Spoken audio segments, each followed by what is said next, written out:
Hello everyone, hope you are all doing well. Welcome back to another video. Today we'll be discussing the story The Ultimate Safari by Nadine Gordimer.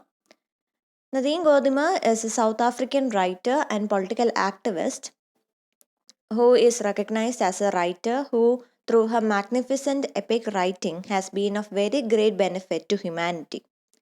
And she has written a number of novels and essays and short stories, and her writings mostly deal with the moral and racial issues, particularly the apartheid system in South Africa. And she is also active in the anti-apartheid movement, joining the African National Congress during the days when the organization was banned. And she is also active in HIV/AIDS causes. Her works deal with political issues as well as the moral and psychological tension of a racially divided home country. And this work, The Ultimate Safari, is a short story about a family's journey from their demolished home in war-torn Mozambique to a refugee camp in South Africa. The story is set in 1988 amid the backdrop of a civil war, which neighboring South Africa supported by the funding of rebel forces. Gordimer, a white South African, was deeply critical of her nation's involvement, and she tells the story of a young, unnamed refugee girl as she flees a war funded by Gordimer's government. The story explores hope, the cruel nature of human animal, and the refugee experience. So, talking more about the work, it was first published in Jump and Other series 1991. And like we said, it is told from the perspective of a 9-year-old girl in the first person, past tense narration. The girl and her family take a perilous journey across a game reserve towards an unstable future in South Africa. Originally, it was published in 1989, and Gordimer claims to have been inspired to write this story by a visit to a refugee camp. Known for her activism and writings on the race, Gordimer earned the Nobel Prize for Literature in 1991. അതാണ് ഈ ഒരു സ്റ്റോറിയുടെ ഒരു backdrop അല്ലെങ്കിൽ ഒരു background ആയിട്ട് നമുക്ക് പറയാൻ പറ്റുന്ന ഇൻഫർമേഷൻ ഇതൊക്കെയാണ്. ഇനി സമ്മറിയിലേക്ക് പോവുകയാണെങ്കിൽ ഇത് ഇൻ ആക്ഷൻ ആയിട്ട് തുടങ്ങുന്ന ഒരു സ്റ്റോറിയാണ്. അതായത് ഓൾറെഡി കുറച്ച് ഇവൻറ്റ്സ് നടന്നു കഴിഞ്ഞു. അപ്പം അങ്ങനെ ഒരു ഇവൻറ്റ്സ് നടക്കുന്നതിൻ്റെ ഇടയിൽ നിന്നാണ് ഈ ഒരു സ്റ്റോറി തുടങ്ങുന്നത്. നമ്മുടെ പ്രൊട്ടാഗണിസ്റ്റ് ഒരു 9-year-old ഗേൾ ആണ്. ആ പെൺകുട്ടി പറയുന്നത് എന്താണ്, അമ്മയെ കാണാനില്ല. ആ ഒരു ഡിസപ്പിയറൻസ് വെച്ചിട്ടാണ് സ്റ്റോറി തുടങ്ങുന്നത്. ആ കുട്ടി അമ്മയ്ക്ക് വേണ്ടി കാത്തിരിക്കുന്നു, അമ്മ പുറത്തു പോയതാണ്, ഇതുവരെ തിരിച്ചു വന്നിട്ടില്ല. മാത്രമല്ല അവരുടെ ഒരു നെയ്ബർഹുഡ് എന്ന് പറയുന്നതും നമ്മളിപ്പോൾ നേരത്തെ വായിച്ചതുപോലെ തന്നെ ആ ഒരു കോൺഫ്ലിക്റ്റ് നിറഞ്ഞ ഒരു അറ്റ്മോസ്ഫിയർ ആണ്, ചുറ്റും സംഘർഷമാണ്. അപ്പോൾ അതുകൊണ്ട് തന്നെ ഈ ഒരു ഈ അമ്മ പുറത്തു പോയത് തന്നെ അപകടമാണെന്ന് മാത്രമല്ല, തിരിച്ച് വരാത്തതിനെക്കാട്ടിലും ഒരു ഒരു പേടി അവർക്കുണ്ടാകുന്നു. മാത്രമല്ല അവരുടെ അച്ഛനും ഇതുപോലെ ബാൻഡിറ്റ്സിൻ്റെ കൈ കൊണ്ട് മരണപ്പെട്ടിട്ടുണ്ട്. മാത്രമല്ല അവരുടെ വീടും ഏകദേശം നശിച്ചു പോയ ഒരു അവസ്ഥയാണ്. അവർ തികച്ചും ഒറ്റയ്ക്കാണ്. അതായത് ഈ വീട്ടിലിപ്പോൾ അച്ഛൻ മരിച്ചു പോയി, അമ്മയെ കാണാനില്ല. ഇപ്പോൾ ഈ വീട്ടിൽ ഈ ഒരു പെൺകുട്ടിയും ഈ പെൺകുട്ടിയുടെ ചേട്ടനും ഒരു ഒരു കുഞ്ഞ് അനിയനും ആണുള്ളത്. മാത്രമല്ല ഈ ഒരു പെൺകുട്ടി സംസാരിക്കുമ്പോൾ തന്നെ നമുക്ക് മനസ്സിലാക്കാൻ പറ്റും ഈ ഒരു യുദ്ധം എന്തിനാണ്, അല്ലെങ്കിൽ സംഘർഷം എന്തിനാണ്, ആരൊക്കെ തമ്മിലാണെന്നുള്ളൊരു വലിയൊരു അവബോധം ഈ ഒരു പെൺകുട്ടിക്കില്ല. മാത്രമല്ല എന്തുകൊണ്ടാണ് ഇത്രയും ഇവിടെ ഒരു വയലൻസ് ഇവിടെ നടക്കുന്നതെന്നോ, എന്തുകൊണ്ടാണ് ഇവർക്കിപ്പോൾ മതിയായ രീതിയിൽ ഭക്ഷണം കിട്ടാത്തതെന്നോ ഒന്നും തന്നെ ഈ ഒരു പെൺകുട്ടിക്ക് മനസ്സിലാകുന്നില്ല. ഈ ഒരു പെൺകുട്ടിക്ക് ആകെ അറിയാവുന്നത് എന്താണോ നടക്കുന്നത് അത് നല്ലതെന്നല്ല എന്നും അപകടമാണെന്നും ആ ഒരു ഭയം, അതാണ് ഈ ഒരു പെൺകുട്ടിക്കും ഈ കുട്ടികൾക്കെല്ലാം തന്നെ തോന്നുന്നത്. ആ ഒരു ഡിസ്ട്രക്ഷൻ്റെ കാര്യം നമ്മൾ പറയുന്നുണ്ട്. The death of the neighbors, the lack of food, the end of routines like school and church. So their entire life has been more or less destroyed. അങ്ങനെ തന്നെ ഈ ഒരു കുട്ടികൾക്ക് അഡൾട്ട് റോൾസ് തന്നെ എടുക്കേണ്ടി വരുന്നു. കാരണം ഒരു കുഞ്ഞ് അനിയനുണ്ട്, അതിൻ്റെ കാര്യങ്ങൾ നോക്കാൻ ഇനി വേറെ ആരുമില്ല. അപ്പോൾ ഈ പെൺകുട്ടി തന്നെയാണ് നോക്കുന്നത്. അങ്ങനെ അവർ അവിടെ നിന്ന് രക്ഷപ്പെടാൻ തീരുമാനിക്കുന്നു. അപ്പോൾ നമ്മൾ കാണുന്നത് ഈ ഒരു പെൺകുട്ടി അനിയനെ കൂട്ടുന്നു. അതുപോലെ തന്നെ ഈ ഒരു ചേട്ടനാണ് ഇവരെ പ്രൊട്ടക്റ്റ് ചെയ്യുന്നത് ആ ഒരു ആയുധം കൊണ്ട്. അങ്ങനെ അവരുടെ അമ്മൂമ്മ വരുന്നുണ്ട് അവരെ കൂട്ടിക്കൊണ്ട് പോകാൻ വേണ്ടി. ഈ ഒരു ക്യാരക്ടറാണ് ഈ ഒരു സ്റ്റോറിയിൽ തന്നെ ഏറ്റവും സ്ട്രോങ് വിൽഡ് ആയിട്ടുള്ള ഒരു ക്യാരക്ടർ എന്ന് പറയുന്നത്.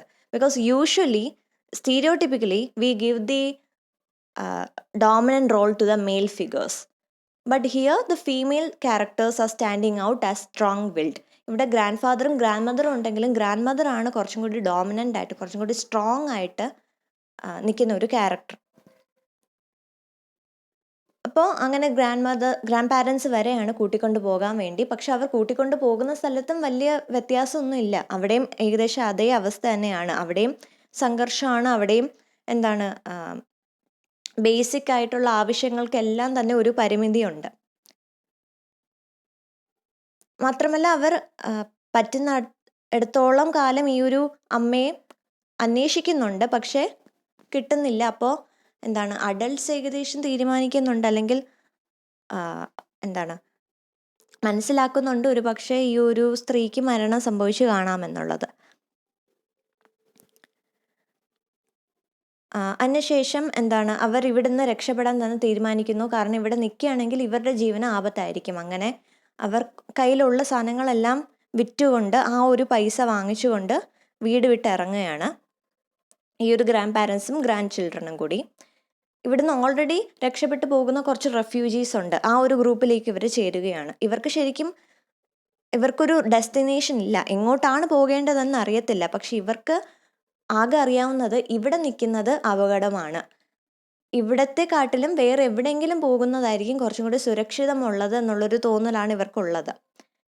അങ്ങനെ അവർ നടക്കുകയാണ്. അങ്ങനെ അവരെത്തുന്നത് ക്രൂഗർ പാർക്ക് എന്നുള്ളൊരു വൈൽഡ് ലൈഫ് പ്രിസർവിലാണ്. അവിടെയും ഒരുപാട് അപകടങ്ങൾ നമുക്ക് ഇവിടെ പറയുന്നുണ്ട്.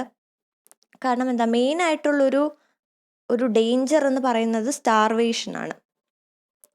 Because they are exposed to the heat, they are exposed to various type of ailments and fatigue, and also they are in a park, they are surrounded by animals, but hopefully or fortunately they are not attacked by them. And there is a description of the sorts of animals that they see in the park. For example, the little girl talks about a family of elephants moving peacefully through the grass. പക്ഷേ ഇതിൻ്റെ ഒരു irony എന്ന് പറയുന്നത്, ഇത്രയും വലിയൊരു വന്യമൃഗങ്ങൾ ആ ഒരു പാർക്കിലുണ്ടെങ്കിലും അതിനെക്കാട്ടിലും ഏറ്റവും കൂടുതൽ ഇവർ പേടിക്കുന്നത് മനുഷ്യരെ തന്നെയാണ്. പ്രത്യേകിച്ച് വൈറ്റ് ടൂറിസ്റ്റുകളെ, ആ ഒരു പാർക്കിലെത്തുന്ന ടൂറിസ്റ്റുകളെയാണ് ഇവർ ഏറ്റവും കൂടുതൽ പേടിക്കുന്നത്. കാരണം obviously the apartheid system that was prominent there. ഇവർ ഒരു ബ്ലാക്ക് കമ്മ്യൂണിറ്റിയിൽ നിന്ന് വരുന്നവരാണ്. അതുകൊണ്ട് തന്നെ ഇവർക്ക് പേടി എന്ന് പറയുന്നത് മൃഗങ്ങൾ ഭക്ഷിക്കുമോ, മൃഗങ്ങൾ ആക്രമിക്കുമോ എന്നുള്ളൊരു കാര്യത്തെക്കാട്ടിൽ ഇവർക്ക് പേടിയുള്ളത് ഈ ടൂറിസ്റ്റുകൾ, വൈറ്റ് മെൻ ആൻഡ് വിമൺ. ഇവർ ഈ ഒരു നേറ്റീവ്സിനെ കണ്ടുകൊണ്ട് പോലീസിന് റിപ്പോർട്ട് ചെയ്യോ തിരിച്ച് ആ ഒരു സംഘർഷത്തിലേക്ക് പോകേണ്ടി വരുമോ എന്നുള്ളൊരു പേടിയാണ് ഇവർക്ക് കൂടുതലും ഉള്ളത്. That's actually an irony, because they are being afraid of humans more than animals. മാത്രമല്ല ഈ ഒരു ആറ്റിറ്റ്യൂഡ് നമുക്ക് കാണാൻ പറ്റുന്നുണ്ട്. അതിൽ നിന്ന് എന്താ മനസ്സിലാക്കുന്നത്, ടൂറിസ്റ്റുകളും അതുപോലെ തന്നെ സൗത്ത് ആഫ്രിക്കയിലെ അതോറിറ്റീസ് പോലും ഇവരെ രീതിയിൽ ഒരു രീതിയിൽ പ്രോപ്പർട്ടി ആയിട്ടോ അല്ലെങ്കിൽ സ്ലേവ്സ് ആയിട്ടാണ് കാണുന്നത്. ഒരു രീതിയിൽ ഇവരെ സഹായിക്കാനോ ഒരു രീതിയിലും ഇവർക്ക് എന്തെങ്കിലും ഒരു രീതിയിൽ ഈ ഒരു യുദ്ധം നിർത്താനോ അവർക്ക് എന്തെങ്കിലും സുരക്ഷ കൊടുക്കാനോ ആർക്കും തന്നെ താല്പര്യമില്ല. മാത്രമല്ല അവരെ കൂടുതലും പോലീസിലേക്ക് റിപ്പോർട്ട് ചെയ്യുകയും കൂടുതൽ ഈ ഒരു സംഘർഷത്തിലേക്ക് വലിച്ചിടുകയും ചെയ്യാനാണ് ഈ ഒരു അതോറിറ്റീസിനും ടൂറിസ്റ്റിനും ഒരേപോലെ താല്പര്യമുള്ളത്. അതേസമയം പാർക്കിൽ വെച്ച് ഗ്രാൻഡ് ഫാദറിനെ കാണാതാകുന്നുണ്ട്. വീണ്ടും 2 ദിവസം അവർ തിരയുന്നുണ്ടെങ്കിലും യാതൊരു തുമ്പും കിട്ടുന്നില്ല. അപ്പോൾ അവർ മനസ്സിലാക്കുന്നു ഇനി അന്വേഷിച്ച് നടക്കുകയാണെങ്കിൽ ഒരു പക്ഷേ ഈ റെഫ്യൂജി ഗ്രൂപ്പ് പോയെന്ന് വരും. അത് മനസ്സിലാക്കിക്കൊണ്ട് അവർ ആ ഒരു അന്വേഷണം അവിടെ നിർത്തിക്കൊണ്ട് ഈ ഒരു ഗ്രൂപ്പിൻ്റെ കൂടെ വീണ്ടും കൂടുകയാണ്. അപ്പോൾ ഇവിടെ മദറും മിസ്സിങ് ആവുന്നുണ്ട്, ഗ്രാൻഡ് ഫാദറും മിസ്സിങ് ആവുന്നുണ്ട്. അവർക്ക് എന്താ സംഭവിക്കുന്നതെന്ന് പറയുന്നില്ലെങ്കിലും നമുക്ക് ഏകദേശം ഊഹിക്കാൻ പറ്റും കൂടുതലും മരണമായിരിക്കാം അവർക്ക് സംഭവിച്ചത് എന്നുള്ളൊരു കാര്യം. ഇനിയുള്ള ജേണി അധികം ഡോക്യുമെൻ്റ് ചെയ്യപ്പെടുന്നില്ലെങ്കിലും കൂടുതൽ നമ്മൾ കാണുന്നത് എന്താണ്, ഒരു വൈറ്റ് ആൻഡ് ബ്ലൂ ടെൻ്റ് അവിടെ കാണുന്നു. അത് അവർക്ക് വേണ്ടി വന്ന ആവശ്യമായിട്ടുള്ള ഒരു സുരക്ഷയും ഒരു സഹായവും അവസാനം എത്തി എന്നുള്ളൊരു ഐഡിയ ആണ്. അതായത് അവർക്ക് മെഡിക്കൽ കെയർ കിട്ടുന്നു, അവർക്ക് ഫുഡ് കിട്ടുന്നു, അതുപോലെ തന്നെ അവരെത്തിയിട്ടുള്ള ആ ഒരു സ്ഥലത്ത് അവർ പുതിയൊരു ജീവൻ തുടങ്ങാൻ ശ്രമിക്കുന്നു. ഒരു ഗ്രാൻഡ് മദർ, ഞാൻ പറഞ്ഞു, സ്ട്രോങ് ആയിട്ടുള്ള ക്യാരക്ടറാണ്. ഇത്രയും സംഘർഷം നിറഞ്ഞൊരു അവസ്ഥയിൽ പോലും ഈ ഒരു കുഞ്ഞുങ്ങളെ വിളിക്കാൻ വരുന്നുണ്ട്, അവരെ അവിടെ നിന്ന് രക്ഷപ്പെടാൻ സഹായിക്കുന്നുണ്ട്. സ്വന്തം ഭർത്താവിനെ കാണാതാകുമ്പോൾ പോലും എന്താണ് ചെയ്യേണ്ടതെന്ന് വ്യക്തമായിട്ട് അവർക്കറിയാം. അപ്പോൾ ആ ഒരു നഷ്ടം വരുന്നുണ്ടെങ്കിൽ പോലും അവർ വീണ്ടും മുന്നോട്ട് പോകുന്നു. മാത്രമല്ല ഇവിടെ എത്തുമ്പോഴും അവർ ബ്രിക്സ് ഉണ്ടാക്കി വിൽക്കുകയാണ്. ആ ഒരു വിറ്റ് കിട്ടുന്ന പൈസ കൊണ്ട് ഷൂ പോളിഷ് പോലത്തുള്ള കാര്യങ്ങൾ വാങ്ങിച്ചുകൊണ്ട് ഈ ഒരു കുട്ടികളെ സ്കൂളിലേക്കും വിടുന്നുണ്ട്. മാത്രമല്ല ഇവർക്കൊരു പഞ്ച് കാർഡും ഉണ്ട്. ഇപ്പോൾ ഫുഡിനും വെള്ളത്തിനും അതുപോലെ മെഡിസിൻ എല്ലാം കൂടിയുള്ളൊരു ആക്സസിന് വേണ്ടി പഞ്ച് കാർഡൊക്കെ ഉണ്ട്. So they are trying to build a new life. ഈ ഒരു സ്റ്റോറിയുടെ അവസാനം ഒരു വൈറ്റ് ആയിട്ടുള്ളൊരു റിപ്പോർട്ടർ വരുന്നുണ്ട് ഈ ഒരു ഇൻ്റർവ്യൂവിന് വേണ്ടിയാണ്. ആ സമയം ഈ ഗ്രാൻഡ് മദറിനോടൊന്ന് ചോദിക്കുന്നുണ്ട്, തിരിച്ച് മൊസാംബിക്കിലേക്ക് പോവുകയാണെങ്കിൽ അവിടെ സംഘർഷമെല്ലാം കഴിഞ്ഞ് വീണ്ടും സമാധാനപരമായ ഒരു അവസ്ഥ ഉണ്ടാകുമ്പോൾ തിരിച്ച് മൊസാംബിക്കിലേക്ക് പോകുമ്പോൾ എന്ത് ചെയ്യുമെന്ന് ചോദിക്കുമ്പോൾ ഈ ഒരു ഗ്രാൻഡ് മദർ പറയുന്ന ഒരു റിപ്ലൈ എന്ന് പറയുന്നത് അവിടെ ഒന്നും തന്നെ ഇല്ല. അവിടെ തിരിച്ച് വീട്ടിലേക്ക് പോകുന്നു എന്നുള്ള രീതിയിലാണ് ചോദിക്കുന്നത് റിപ്പോർട്ടർ. പക്ഷേ അമ്മൂമ്മ പറയുന്നൊരു റിപ്ലൈ എന്ന് പറയുന്നത് അവിടെ നമ്മുടെ വീടില്ല. കാരണം എന്താ, അവിടെ ഉള്ള എല്ലാവരും തന്നെ മരിച്ചു കഴിഞ്ഞിരിക്കുന്നു, അവിടെ ഉണ്ടായിരുന്ന സ്വന്തം എന്ന് പറയാനുള്ള എല്ലാം തന്നെ നശിച്ചു കഴിഞ്ഞിരിക്കുന്നു. അപ്പോൾ തിരിച്ച് അവിടെ ഒന്നും തന്നെ ഇല്ല എന്നുള്ളൊരു റിപ്ലൈ ആണ് ആ ഒരു ഗ്രാൻഡ് മദർ തരുന്നത്. പക്ഷെ ശരിക്കും ഈ ഒരു പെൺകുട്ടിക്ക് അത് കേൾക്കുമ്പോൾ ഒരുപാട് കൺഫ്യൂഷൻ. കാരണം എന്താ, പെൺകുട്ടിക്ക് ഇപ്പോഴും വിചാരിക്കുന്നത് എന്താണ്, തിരിച്ച് ഈ യുദ്ധമൊക്കെ കഴിയുമ്പോൾ തിരിച്ച് അവർ മൊസാംബിക്കിലേക്ക് പോകുമെന്നും അവിടെ തങ്ങളുടെ വീടുണ്ടെന്നും അവിടെ അമ്മയും അപ്പൂപ്പനും എല്ലാം തന്നെ കാണുമെന്നുള്ള രീതിയിൽ ആണ് ഈ ഒരു പെൺകുട്ടി ഇപ്പോഴും വിശ്വസിക്കുന്നത്. So the reality is the difference between child and an adult. കാരണം അഡൾട്ട്സിന് മനസ്സിലാകുന്നുണ്ട് എന്താണ് ആ ഒരു യുദ്ധത്തിൻ്റെ പ്രത്യാഘാതമെന്നും ശരിക്കും ഇവർ കാണാതായിപ്പോയ ആൾക്കാർക്ക് എന്തായിരിക്കും സംഭവിച്ചതെന്നും അഡൾട്ട്സിന് മനസ്സിലാകുന്നുണ്ട്. പക്ഷേ ഈ ഒരു പെൺകുട്ടി ഇപ്പോഴും വിശ്വസിക്കുന്നത്, അല്ലെങ്കിൽ വിശ്വസിക്കാൻ ആഗ്രഹിക്കുന്നത്, ഇതെല്ലാം കഴിഞ്ഞൊരു സമയത്ത് വീടും വീട്ടുകാരും എല്ലാം തന്നെ അവിടെ കാണും, നമ്മളെ പ്രതീക്ഷിക്കൊണ്ട് അവിടെ കാണുമെന്നുള്ളൊരു ഒരു ചിന്തയാണ് ഈ ഒരു പെൺകുട്ടിക്കുള്ളത്. So the main themes are obviously the apartheid system and that of family. These are the two main themes that we can see in this story. Apartheid system എങ്ങനെയാണ് വരുന്നതെന്ന് വെച്ചാൽ ആ ഒരു റേഷ്യൽ സെഗ്രിഗേഷൻ ആണ്, ആ ഒരു ഡിവിഷൻ, സ്കിൻ കളർ വെച്ചിട്ടുള്ളൊരു ഡിവിഷൻ, അതിലൂടെ വരുന്ന ഒരു സ്റ്റീരിയോ ടൈപ്പ്. അതായത് white is good, white is supreme, black is extremely regressive എന്നുള്ളൊരു ഐഡിയ, ഒരു വൈറ്റ് ഡോമിനൻസി അല്ലെങ്കിൽ സുപ്രീമസി നമ്മൾ കാണുന്നുണ്ട്.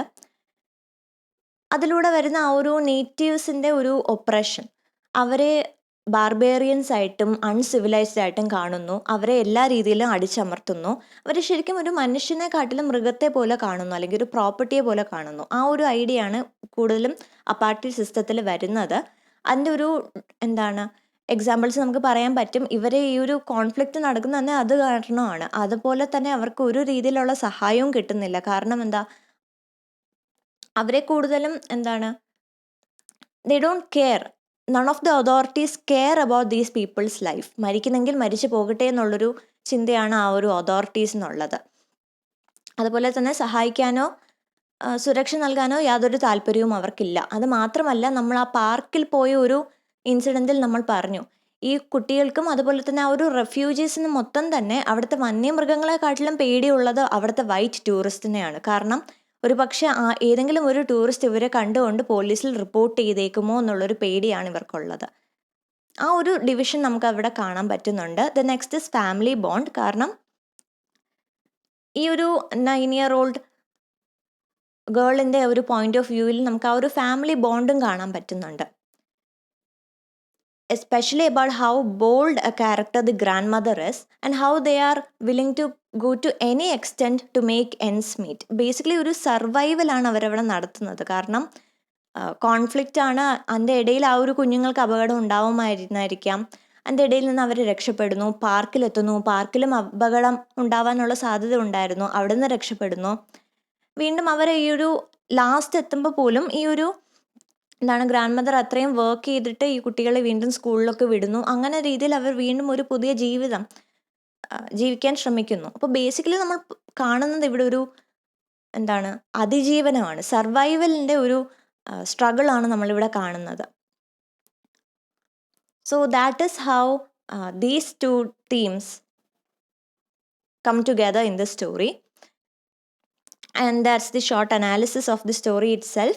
So hope this was understandable. If yes, do like the video, and you can also share your interpretation if you have any, and I'll see you in the next video. Thank you.